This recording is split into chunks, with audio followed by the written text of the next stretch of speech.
Hi everyone, my name is Elena Ostock and I'm the Visual Arts Manager at ArtsQuest, and welcome to my dining room for another virtual workshop in the Stay Creative series. While the Banana Factory is closed to the public and Steel Stacks is quiet, we are doing our best to bring you all kinds of great content at ArtsQuest at Home. In addition to these virtual workshops, you can find live streamed concerts, comedy, dance instruction, educational resources, all kinds of great stuff on there.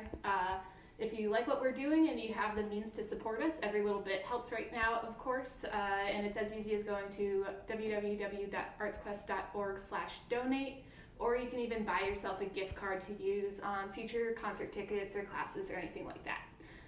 And today I'm going to talk to you guys about how to use a grid to blow up a picture.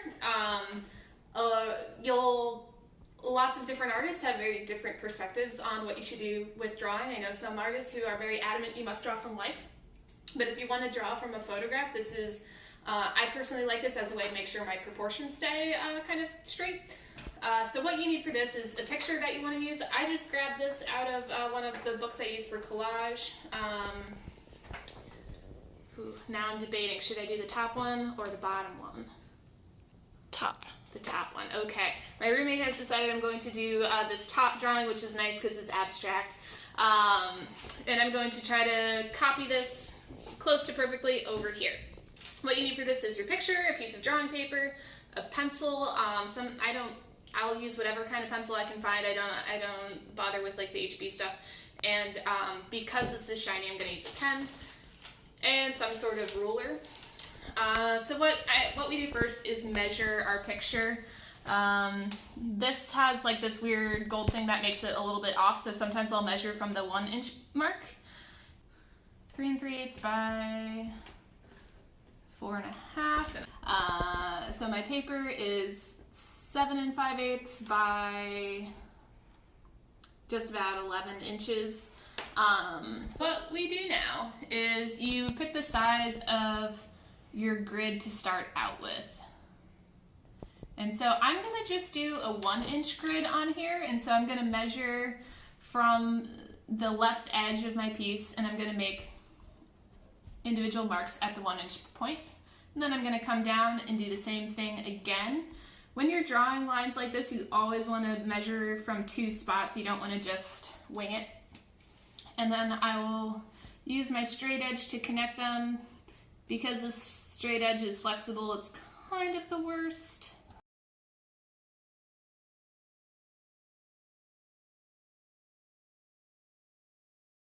Alrighty, so I have my grid done on my picture, and now I have to make it on here as well. I'm going to try to double the size of my picture, and so I'm going to, instead of measuring out 1 inch marks on here, I'm going to measure out 2 inch marks.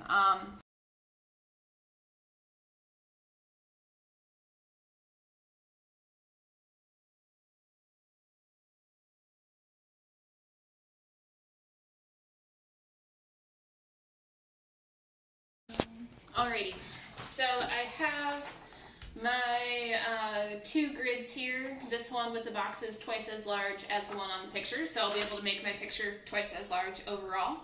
But basically the principle of using a grid to help you scale up your drawings is so you can see on each grid line, like, okay, this chunk that resembles hair comes about halfway down, halfway across this line. So I can just kind of say, okay, that's where my line goes. And I know it's going to connect a little more than halfway up here, it looks like, and then I can more confidently sketch in these lines. It still won't help me if I go totally off the rails in the middle here, but it can help you with your proportions a lot, especially if you're dealing with weird foreshortening, where you want to make like an arm or something look way bigger than it actually is just because of the angle.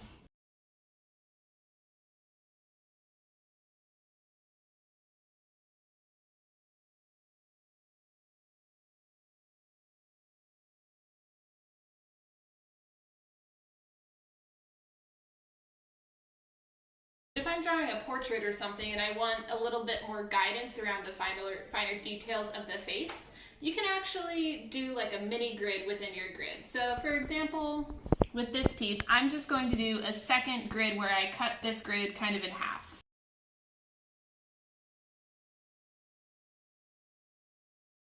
And then over here, I'll do the same thing. I'll measure half of the width or the length of my grid, so 1 inch and 1 inch.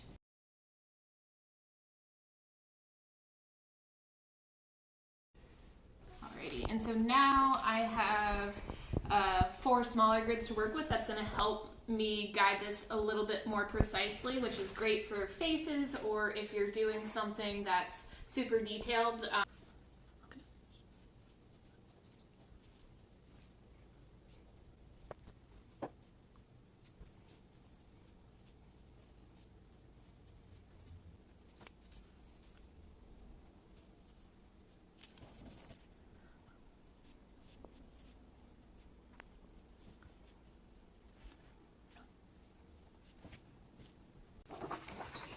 All right, you guys, so I had some technical difficulty in the last video that I shot for this workshop got deleted, such as life, so I'm just gonna wrap things up for you. This is my final piece. Once you're done drawing out your basic structure using the grid, you can carefully erase it.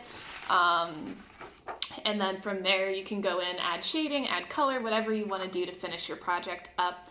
And yeah, I won't make you guys watch all of that, but I love drawing with the grid as a tool to help me kind of keep my proportions correct.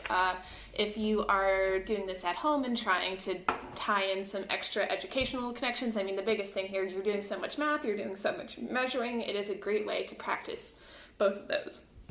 But that is it for today. Thank you guys so much for watching.